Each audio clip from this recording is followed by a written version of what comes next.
Hi friends, welcome to my channel చిన్నారి కథలు. Friends, ఈరోజు అత్యాశకు పోయి మరణించిన కొంగ అనే కథ చెప్పుకుందాం. మాలవా దేశంలో ఓ కొలను ఉంది. దాని పేరు పద్మగర్భం. అందులో ఒక ముసలి కొంగ ఉంది. దాని శక్తి నశించిపోయి చేపలు పట్టుకోలేని స్థితికి వచ్చింది. అందుకని విచారంతో కొలంలో నిలబడింది. దాని విచారాన్ని చూచిన ఎండ్రకాయ దానికి కారణం అడిగింది. చేపలు నాకు ఆహారం, అవే నా జీవితానికి ఆధారం.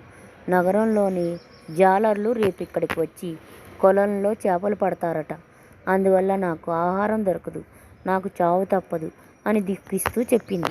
కొంగ ఎండ్రకాయతో చెప్పిన మాటలు విని కొలంలోని చేపలు కూడా విన్నాయి. ఆ తర్వాత ఆలోచించాయి. కొంగ మనకు మేలు చేసేదానిలాగా కనిపిస్తున్నది. అందువల్ల ఏమి చేయాలో కొంగనే అడుగుదాం అని నిర్ణయించుకుని కొంగ దగ్గరికి వెళ్ళాయి. ఓ కొంగ, మేము బతికి ఉండడానికి ఉపాయం చెప్పు అని అడిగాయి. కొంగ, ఇంకొక చెరువుకు పోతే ప్రాణాలు రక్షించుకోవచ్చు. మీ అందరినీ నేను ఒక్కొక్కరిని మరొక చెరువులో చేరుస్తాను అని చెప్పింది. చేపలు దానికి ఒప్పుకున్నాయి. ఆ దుష్టబుద్ధి గల కొంగ ఒక్కొక్క చేపనే ముక్కుతో కరుచుకొని తీసుకుపోయేది. వాటిని ఒక్కో చోట పెట్టి తినేసేది.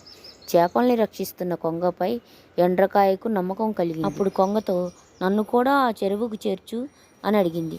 ఆ మాటలు విన్న కొంగ ఎగిరి గంతు వేసింది. దానికి ఎండ్రకాయ మాంసం తినాలనే ఆశ పుట్టింది. ఎండ్రకాయ నీటి నుండి తీసి ముక్కుకు కరుచుకుంది. చేపలను తిన్న ప్రదేశానికి తీసుకువెళ్ళింది. అక్కడ పడి ఉన్న చచ్చిన చేపల ముళ్లను ఎండ్రకాయ చూచింది. తనలో తాను విచారించింది. శత్రువుని నిర్భయంగా ఎదిరించాలి అని అనుకున్న వెంటనే ధైర్యంతో అదును చూచి కొంగ మెడ పట్టుకున్నది. కొంగ అరిచి గింజుకుంది.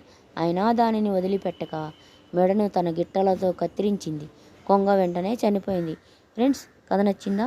నచ్చితే ప్లీజ్ ఒక లైక్ చేయండి ఫ్రెండ్స్.